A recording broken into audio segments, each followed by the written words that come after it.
Formation campaign and conspiracy theories are the second pandemic, which would destabilize the joint antivirus efforts. Horton also said he thinks it is not very meaningful to find patient zero, but noted that it is necessary to figure out how the virus jumped from an animal to a human and to avoid the spreading from animals to humans. The World Health Organization has reiterated that the novel coronavirus is natural in origin. Executive Director Michael Ryan of the WHO Health Emergencies Program says that the real question now is what the natural host for this virus is and how the animal-human species barrier was breached. The agency said last month that all available evidence suggested that COVID-19 has an animal origin and is not a virus manipulated or constructed in a lab or somewhere else. U.S. President Donald Trump has signed an executive order to ban the import and use of certain electrical equipment. The order bars U.S. purchases of overseas equipment that poses a national security risk. The equipment, subject to possible restrictions, includes reactors, capacitors, transformers, generators, and others. It also authorizes U.S. Secretary of Energy Dan Brulet to take appropriate actions to seize such pending and future transactions. The Trump administration has often cited national security concerns to limit economic activities or cooperation, leading to criticism of protectionism.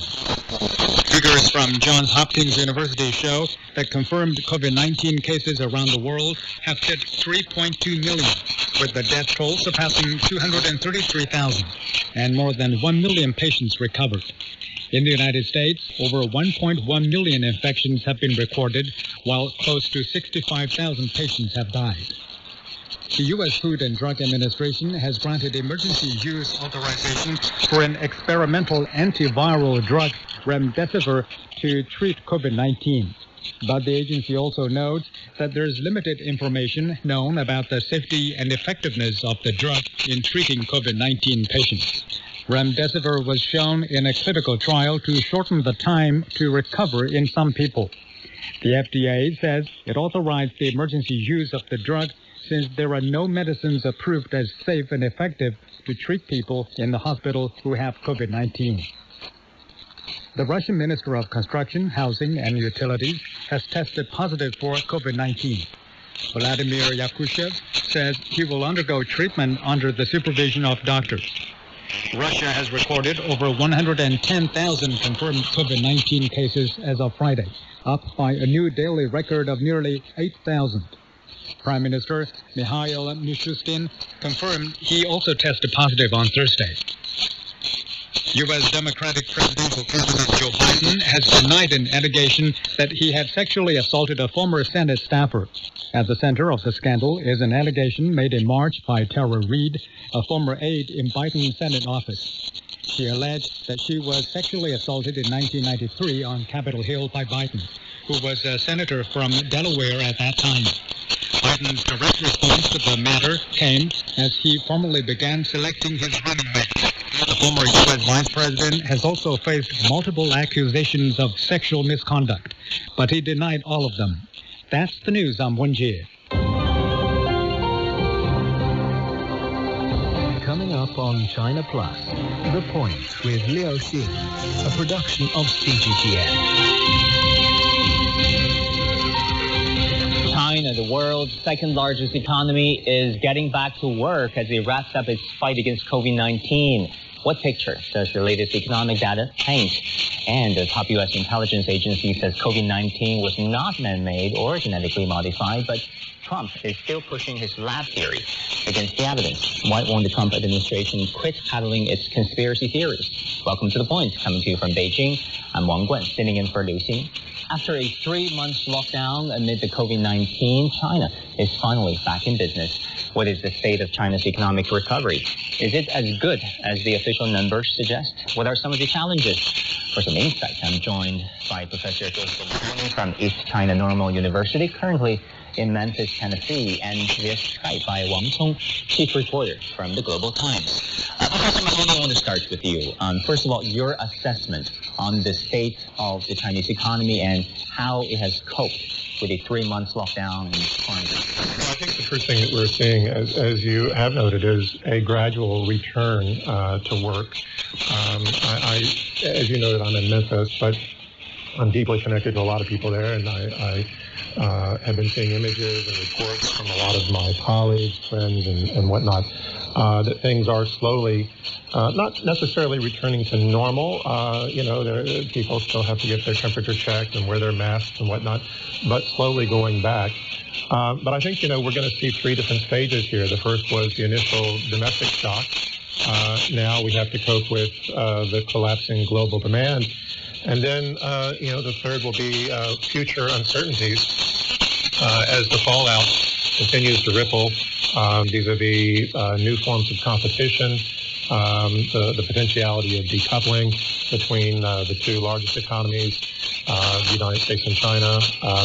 So things are on the upturn, I think, but there's still a lot of uncertainty at work.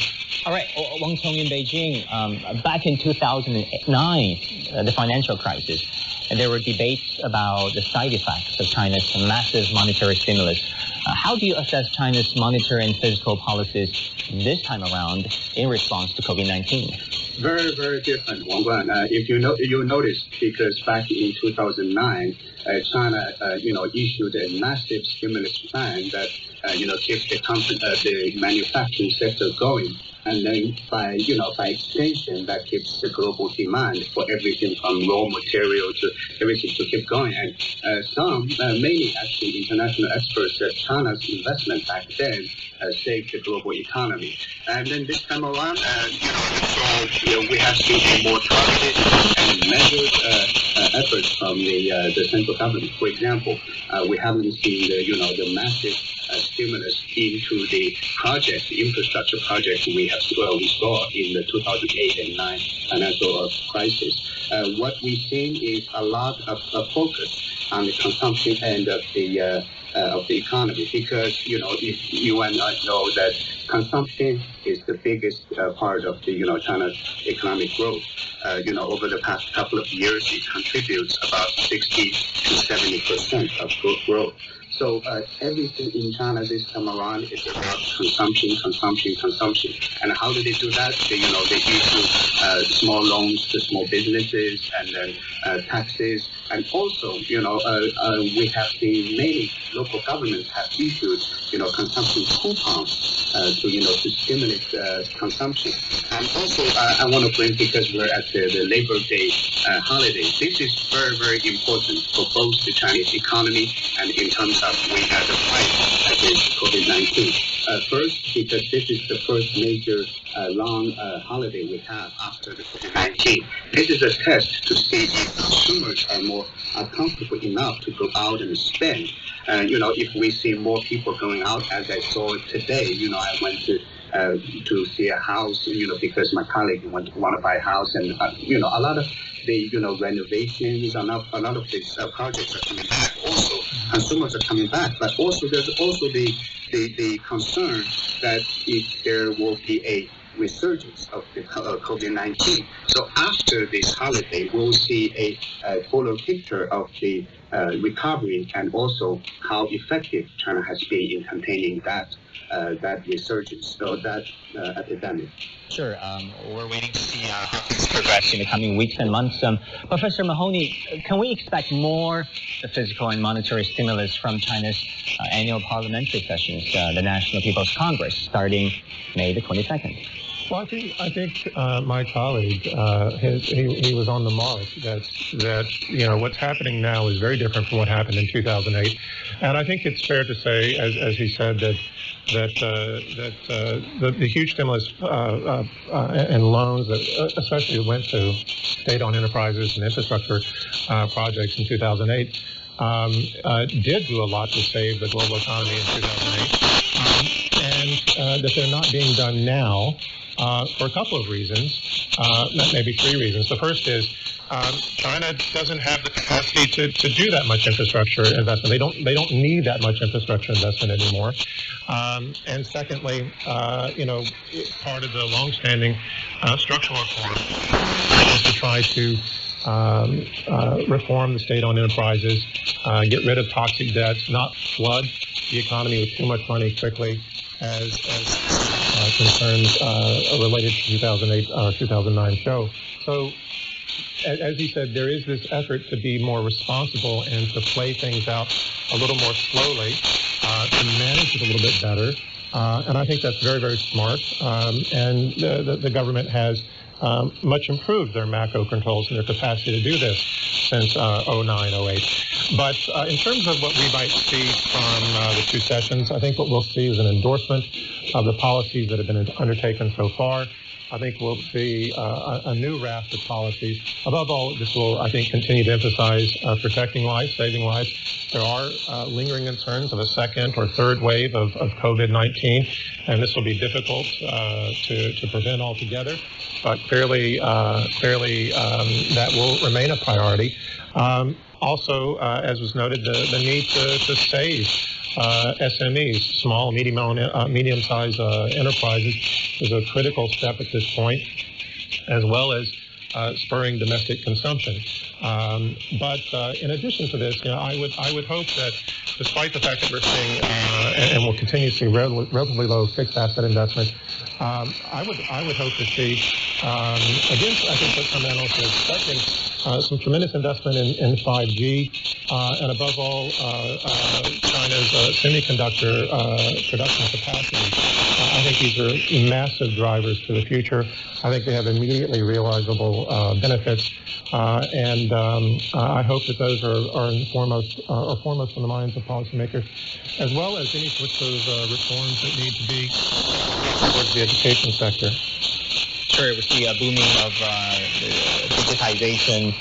Companies are working smarter, leaner, and also the e-commerce. Wang Cong, can you break things down for us? I mean, in response to this epidemic, where are the bright spots and what are the sectors that might take longer to rebound in China? Before that, I just want to add a little bit to what the professor said about the two sessions. Foreign media often dismiss the two sessions as a rubber stamp, event. But if you're looking at Chinese economy, this is the most important event you have to watch out for. Specifically this year, there are two things that I think that will be on the table for lawmakers and advisors to discuss. First is a plan to increase the government's deficit. Right now, the government's fiscal deficit is about, 2-3%. There's discussions about increasing that to, even 5-6%. They're different. And where that goes, also the professor noted, there hasn't been a lot of investment into the traditional infrastructure we saw in 2008, 2009. But there's this new concept. It's called a new infrastructure that's including 5G, big data, AI, high-speed net. So we will see if that deficit will increase, and that will boost the investment side of the things a little bit more. And another big plan on the table is that a special government bond that could be, totaling over 1 trillion yuan, because that is a special government bond. It doesn't come into the deficit or the budget, so it has to be approved by the National People's Congress. So that's also another big plan on the table. With regard to the, different sectors, how they cope with COVID-19, I think, yes, if you ask any official or any experts, you will say throughout this epidemic, we have seen unprecedented challenges for many sectors, including manufacturing, the infrastructure projection of projects. However, if you follow what's going on in China, every day I've been just recently starting to watch these live stream shows because, that's how they do business, because consumers are not out there on the streets to buy. So where do they go? They go online. So they use these platforms like, Douyin, like Kuaishou, they use this to promote products from different parts of the country. We saw celebrities join the, efforts to promote products from Hubei. And also, this brings the business, because that's where the Chinese economy headed anyway, more digitalized. So just today, I spoke to a friend of mine inside Kuaishou. That's a short video platform. This year alone, there were double the staff of 10,000 already. So those are the bright spots, we see, like new emerging markets, new emerging sectors coming along. That's what also, going back to the 2003, 2004 SARS epidemic, that's where China's online shopping sector took off. So we are seeing some bright spots going on in terms of e-commerce, live streaming. But what could be the hardest will be the manufacturing sector, because as the professor noted before, it was the shutdowns, the efforts to contain the epidemic. Now they're seeing canceled orders from overseas because the virus went spread across the world. So they're seeing some are seeing even cancellations of existing orders, let alone new orders. So that's going to take a lot of time to recover, and that would depend on the global pandemic, not just in China. Well, Wang Chong, you talk about the importance of consumption, but the reality is stores across China have reopened, but consumers, at least some of them, have not returned.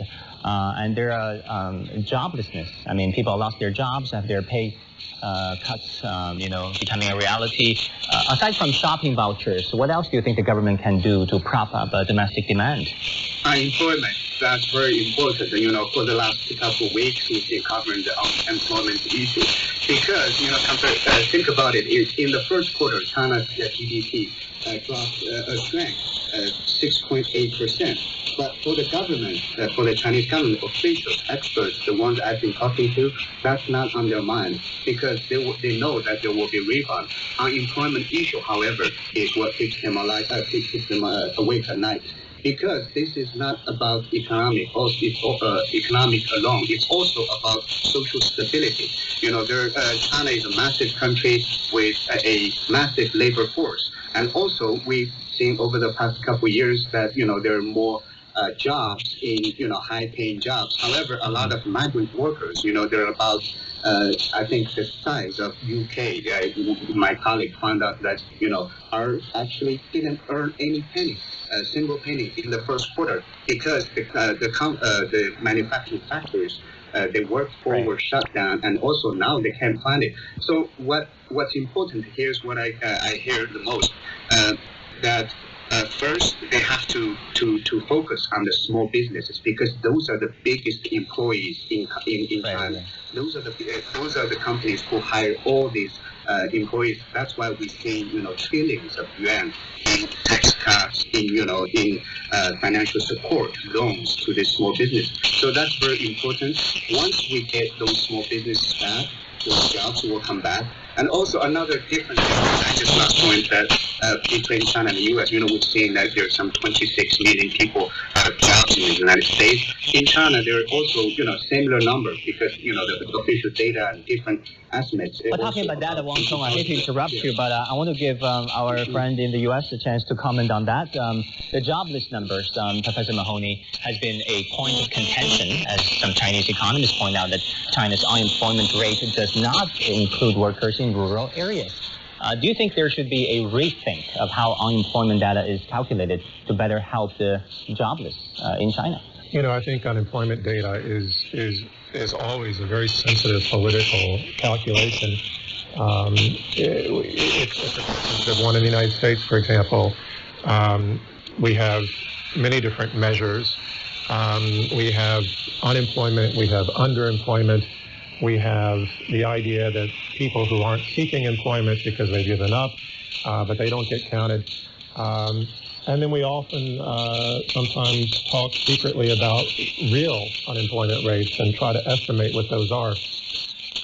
I think it would be marvelous if we could come to some consensus and transparency across the board on employment or unemployment rates. But I don't think that's going to happen anytime soon, and certainly not in the midst of a crisis, even though I am sure that people in Beijing and Washington have some clear idea of the true picture. All right, let's see what will happen. Now, I want to thank both of our guests, Professor Mahoney from Tennessee and Wang Chong, chief reporter at Global Times. Now, we'll take a short break, and we'll come right back.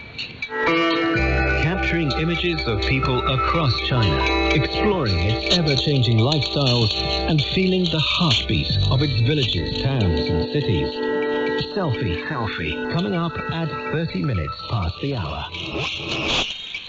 Now to join us to talk about President Trump's Wuhan lab theory and the latest U.S. intelligence report, I'm joined by Victor Gao Zhikai, Vice President of the Center for China and Globalization. From Philadelphia via Skype by Brendan Blackburn Dwyer, President of Grasshopper Strategies. From Memphis, Tennessee, Joseph Mahoney, Professor at East China Normal University. First of all, gentlemen, I want to show you this statement from the Office of the Director of the National Intelligence that says that the entire intelligence community of the U.S., quote, will continue to rigorously examine emerging information and intelligence to determine whether the outbreak began through contact with infected animals or if it was the result of an accident at the laboratory in Wuhan. But it concurs with the wide scientific consensus that the COVID-19 virus was not man-made or genetically modified. Victor, what do you make of this statement? Allow me to say, to politicize intelligence or to presidentialize intelligence will be creating the biggest nightmare in the world, especially when the world is dealing with this coronavirus.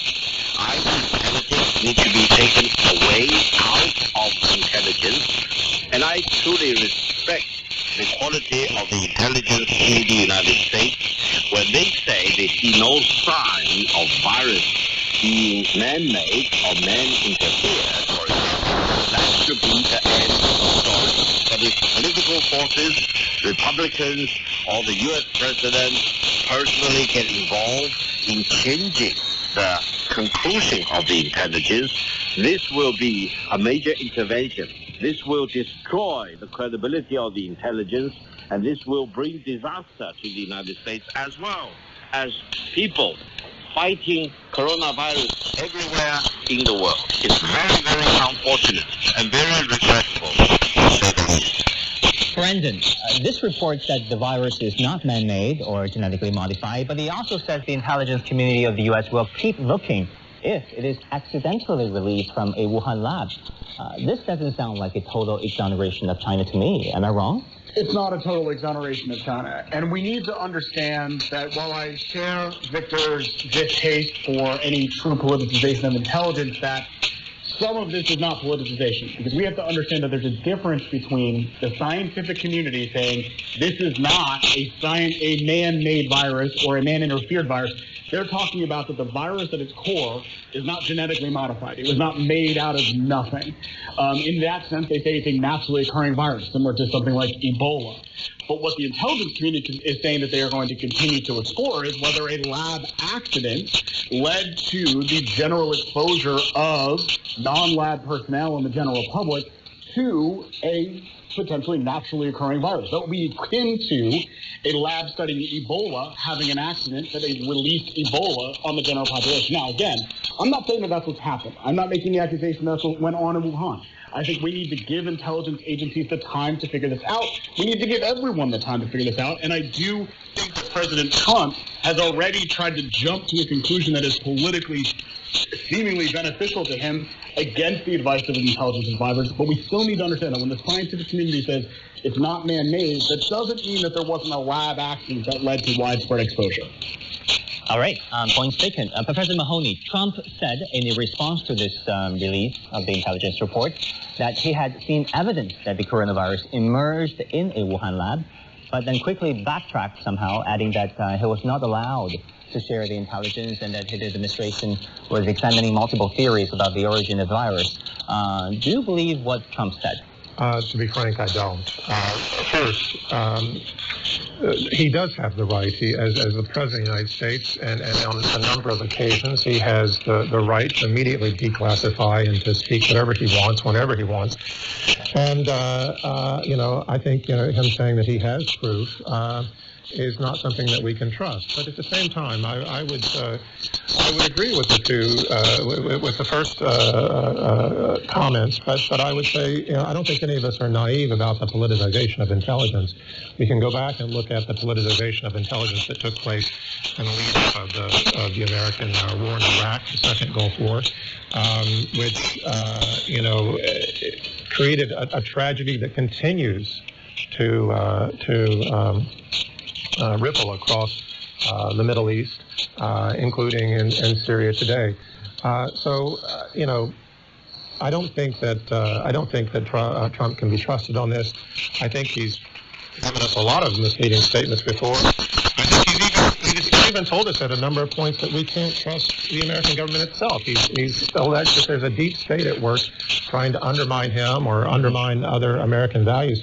So, I don't know who at this point believes that we can trust either him or the government, because he's undermined both. Definitely, there's a lot of suspicion out there these days on both sides. Victor, a former U.S. intelligence official has described the Trump administration's repeated emphasis of the Wuhan lab theory as quote-unquote conclusion shopping, a term that was used to describe George Bush administration's shopping for so-called evidence of weapons of mass destruction in Iraq. Do you agree that this time around Trump is also resorting to conclusion shopping against China?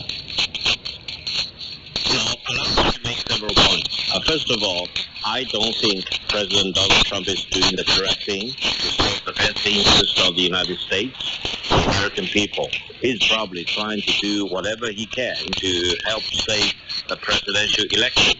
And he does not have qualm or misgivings about whatever means he can resort to. And this creates a very dangerous situation. Now, secondly, I understand the state of California and the state of New York and quite a number of other states in the United States are doing autopsies as we speak to see whether some of the deaths originally diagnosed as caused by flu last season was actually caused by COVID-19.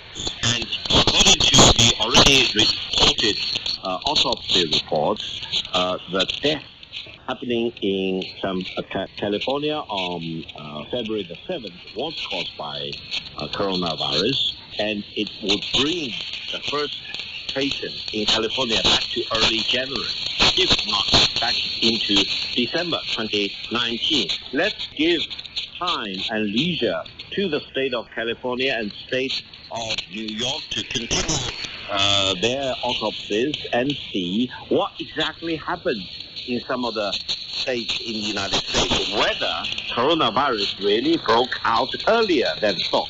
And I personally will not be surprised by the end of the day that we may come upon evidence to show that coronavirus as a health problem existed in the United States even earlier than the first breakout of the coronavirus problem in Wuhan.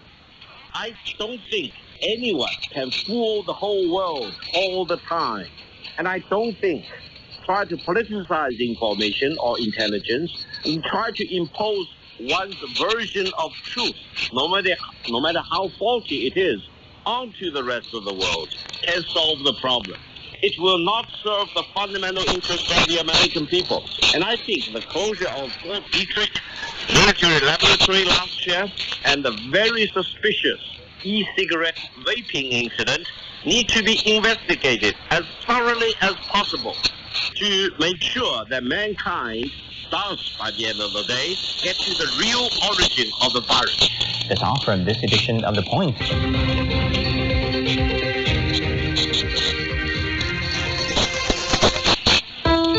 Capturing images of people across China, exploring its ever-changing lifestyles, and feeling the heartbeat of its villages, towns, and cities.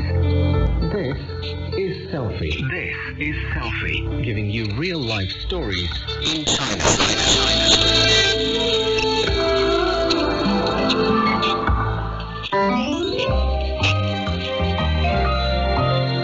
I think I have some gift. I have to admit this, because I am, on some extent, gifted in studying the courses in schools. However, That makes me some difficulty in facing real obstacles. When I really encountered those real obstacles, I tried to find out, is there any experience that I can utilize to face those obstacles? I found, no, I never faced any obstacles before 18.